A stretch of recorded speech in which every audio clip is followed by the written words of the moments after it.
Hello, everybody, and welcome to Nathan on Shuffle and to my latest episode of New Album Spotlight, the show where I put the spotlight on a new album in progressive rock that I think you guys will love if you love the same albums I do, if you have similar tastes as me. And this is one of my favorite bands of all time that I'm talking about today. Of course, I'm talking about the Flower Kings and their latest album, Love.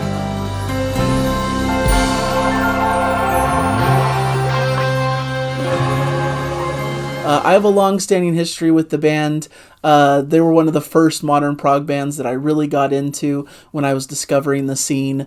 As the story goes, I discovered through searching the internet, I'll say, so I found Transatlantic and really fell in love with Duel with the Devil, which was the song that I came across first, and noticed that it was a supergroup made up of various different musicians. So I, of course, went to all these different bands that made up Transatlantic and downloaded a song from each to kind of get a flavor of what the different prog bands were like. And I downloaded I Am the Sun by the Flower Kings, which really excited me and was one of my favorite things that I had heard up to that point in music, and I just thought it was excellent. Me and my dad went out and bought Back in the World of Adventures very shortly after hearing that, and the rest is history. I had to, of course, collect all of their albums. I have all of their albums on CD and on vinyl, and I'm just a massive fan of everything they put out. I think they're one of the best in the business, one of the best modern prog acts, supremely consistent. Everyone has their own favorite album from their catalog because they have such a strong catalog that everyone has different entry points, different albums that connect with them, different eras of the band that they favor, and I think that's a beautiful thing. My favorite record, I'll go on record to say, is Some of No Evil. I think is the peak of Flower Kings and their abilities. Just a great record. They're able to kind of streamline their sound into a single disc record that just has everything that I love about them in some really great pieces of work there. And I love the Flower Kings when they're at their most epic sounding, when they have these long extended passages. And sure, a lot of people can argue that when they have these big, massive double albums and these 30-plus minute songs, that there can be sometimes some filler material that may not be to your liking.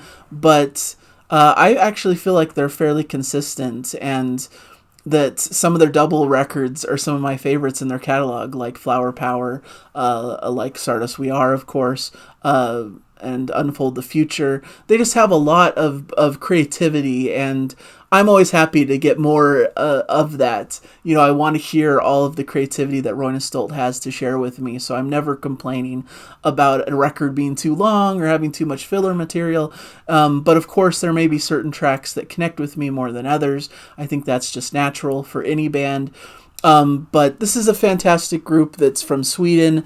They started back in like the mid-90s, I believe. Back in the World of Adventures, the first album came out in 95, but even before that, Roine Stolt came out with his record The Flower King, which is kind of what sparked the whole project. Roine Stolt's been the brain behind this project since the beginning and has been the consistent member throughout all the different shifting lineups throughout their career. They've had many notable characters coming through the band. At the current moment, their lineup is Roine Stolt, of course, Hasse Froberg, who's been with the band for a long time now, since the beginning. He's been the other consistent person who's been with the group for a really long time, doing a lot of vocal work. Lolly Larson is now here on all the keyboards and piano and all of that work. And he's been fantastic on the recent albums. Michael Stolt, who of course is Roine Stolt's brother, doing all the bass and doing some vocals as well. He's been on a couple of the more recent records, and he also was on a few of the earlier records as well, I believe, before Jonas Reingold kind of took the bass on himself, but then Jonas Reingold got busy with his Steve Hackett projects and has since left. And they've had a real revolving cast of different drummers. Their current drummer is Mirko de Mauw, who's been playing with them also for a few records here. So a fantastic lineup. Definitely sounds like classic Flower Kings, as you'd expect. And I was really taken with this record, especially the first few tracks.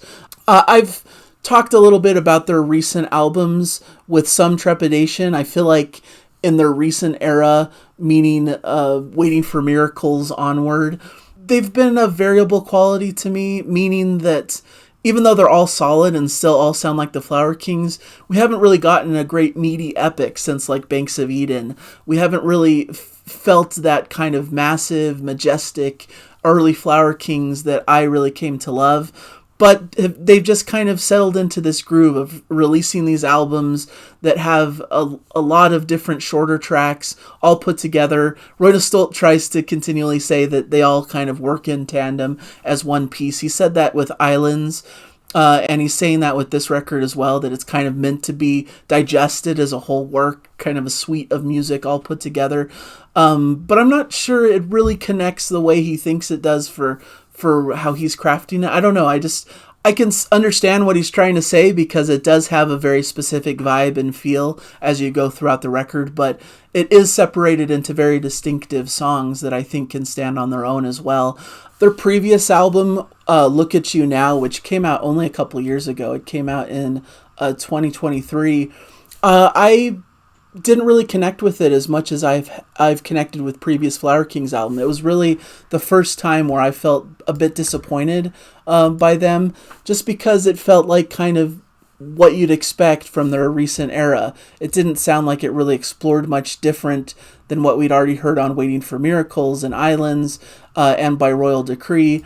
And I feel like it kind of dipped in quality in certain spots. There were some real good standout moments, especially the beginning and end of the record, but maybe because of the length of the record, it just felt like I kind of lost attention like halfway through the record, and it was a difficult listen for me, and it was difficult to come to that conclusion because, as you know, if you've watched my channel and my videos, that I'm very generally positive, and so to say anything critical about bands that I love and music that I love is really hard for me to do. And over time, I learned to love it anyways. Like, I still love that record. I still think it's definitely worth owning, definitely a worthy addition into my Flower Kings catalog. And I've kind of felt similarly about this album in a lot of ways, that it kind of follows a similar structure and trajectory as their recent albums have. But I kind of enjoy this one just a slight bit better. I think it's a little bit elevated compared to their recent records, honestly. Especially the first few tracks really grab me and grip me more than Flower Kings has in quite some time. We Claim the Moon is a fantastic opening. Just starts right off the gate with this really bright, upbeat sound. Great starting riff, great drum beat and organ stabs. It just has that energetic prog flavor that I really love from the earlier to mid periods of the band. Definitely has that great spark to it that I've come to enjoy. There's even a cool instrumental section with some bumbling bass and avant-garde quirky keyboard touches, just bringing that really quirky, cool prog element to the table. And then we get The Elder, which is an 11-minute, just beautiful song that is just totally gorgeous. Tinkling keys, bright textures, some sweet vocal harmonies. Hasse Froberg just brings just the right amount of vocal power and heft to the piece, even though it's a bit mellower. One of the best extended Flower Kings, like mellow ballad-esque type songs, but still enough sprinklings of cool prog flourishes in the mix to keep it in the prog world. A little bit of a Yes flavor with some of Royna's guitar work on this one as well, and some acoustic guitar strumming, some darker sections with foreboding atmosphere, and some really cool classically inspired keys, just really outstanding, and some extended more jazzier sections, always grounded in these sumptuous, excellent, beautiful melodies. This is one of my favorite pieces that they've done in quite some time. Just a gorgeous work of art that really brought me into the record and made me think this is something truly special that I haven't heard as much on the recent Flower Kings records. It just really feels well crafted and well composed. And then we get into How Can You Leave Us Now, which is another gorgeous piece of a more mellow or ballad feel. Gorgeous piano begins this before sumptuous bass rolls in. Lovely 12-string acoustic with Royne's delicate vocals. Really great ear candy and piano playing memorable melodies. Very impressed. This was the first single of the record. And it's kind of interesting that they kicked off with this more mellow ballad feel rather than something really energetic and bright and punchy like they normally would. And I think that characterizes the record as a whole, really, that this is a bit more of a mellower affair. This is a bit more lighter and a bit more laid back than they've been in recent years. And it took me aback at first because I really like the more energetic, bouncier, fun, proggy feel of the Flower Kings. That's what drew me in at first. So I was a little bit taken aback that they're kind of foregoing that in a lot of ways to this more kind of ballad sound, this more lush kind of symphonic feel. But you get little flashes of kind of these proggier moments that keep your attention and keep you excited. And these big extended ballads are just gorgeous and have enough little hints and things towards prog, little instrumentation and things that make it more interesting than just your standard fare.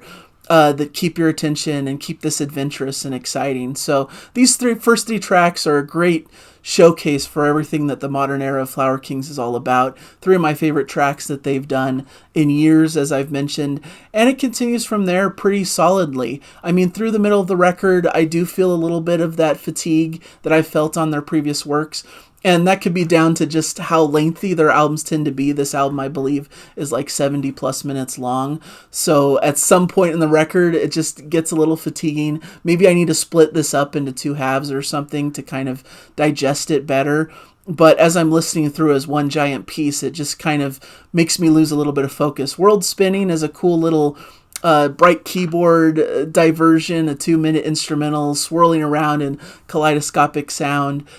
Great, cool, proggy, and bouncy. I think they insert these little instrumentals to kind of give you a little bit of that upbeat progginess amidst these more laid-back, mellower ballads that they're bringing to the table. Burning Both Edges is kind of your standard Flower Kings mellower track from recent years, but very well done. Some great impassioned vocals, some really cool proggy embellishments, some great guitar work from Roina, of course, some really cool, interesting keyboard sounds. Just what you'd expect. The Rubble is a little bit of a different kind of feel and flavor, kind of a slinky, funky vibe, a cool bass groove, kind of a different groovy percussion. I like how it adds a little bit of different flavor amongst all of these more mellower ballad type tracks that are coming up. Somewhat jazzy as well, but ends with some of that typical Flower King symphonic prog flair. Kaiser Razor is another proggier track, another one of those instances of kind of this shorter instrumental that brings about that kind of typical bright, fun, bouncy Flower Kings feel amidst all these more languid ballads. The Phoenix and The Promise and Love Is, this is kind of the section where I start to feel like things blend together a little bit in my mind, but still beautiful work. The Phoenix has this cool acoustic guitar opening that kind of reminds me of the opening of And You and I by Yes, before we get into a bit more of a dreamier landscape. Great fluid bass work and keyboard atmosphere. The Promise has some organ and some great vocals from Roina Stolt and an acoustic guitar. Interesting instrumentation on this one, a very prominent accordion in the background that brings a little bit of a different flavor to this piece. And then Love Is very gorgeously layered with trademark progified balladry from the Flower Kings, great vocal sections, swelling bombastic prog flourishes.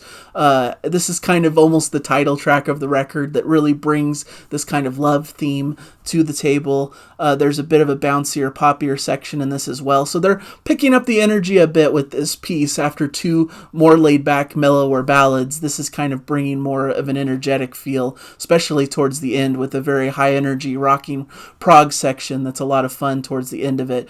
And so there's a lot of cool vocal ticks and things that I really love from Roina in this track that are unique and fun to his kind of quirky style. So there's a lot to love on this, and then that just continues this path forward of some fantastic stuff to end the record with. I love Walls of Shame, which begins more atmospheric with some bluesy guitar and sumptuous piano. And we continue in this kind of mellower vein, but it really builds into a glorious guitar solo.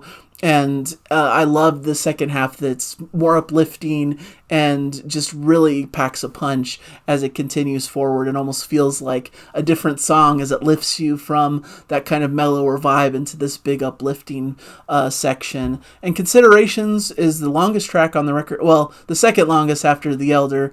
It's a 10-minute track that begins very strongly with a cool, powerful drum hit and a strong keyboard sound, some uplifting guitar.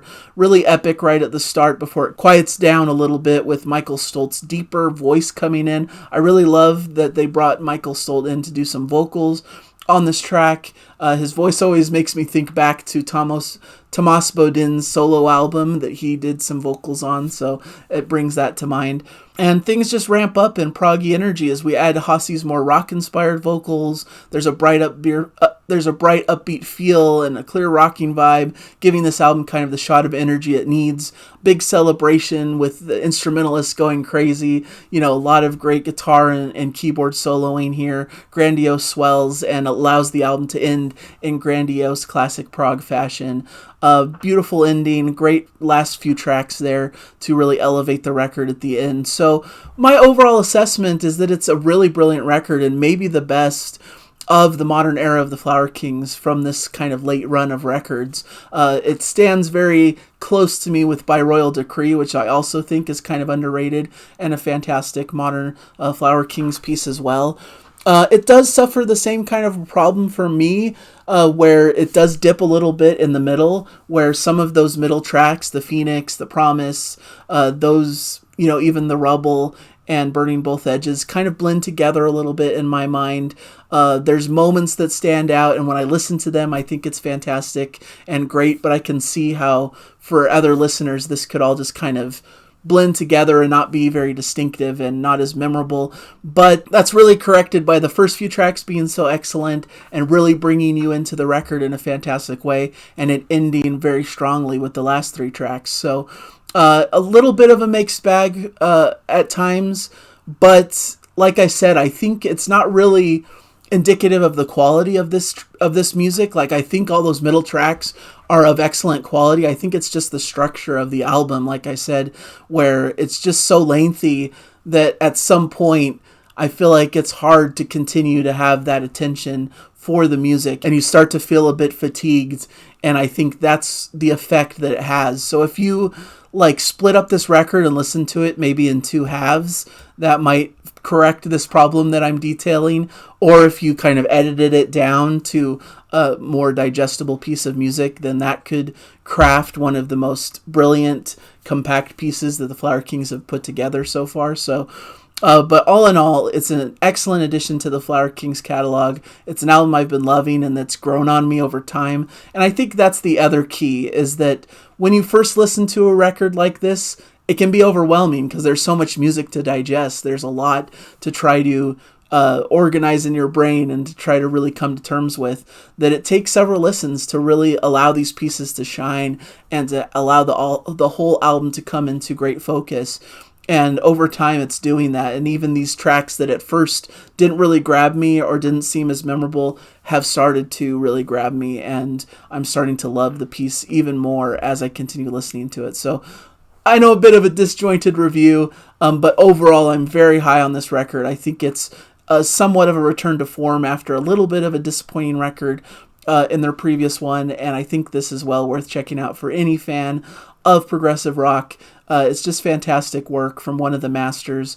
I think Roine Stolt has said in interviews that he basically just wanted to do the music he wanted to create without any boundaries, without thinking about what the Flower Kings fans want, just doing the music that speaks to him and that really is meaningful. And I think that's what he's done. He's crafted an album that's so Roine Stolt and that really speaks to his worldview and how he truly believes that love is the most important thing. It's the answer to everything. If we just had more love as a society, it could solve so many of the world's problems.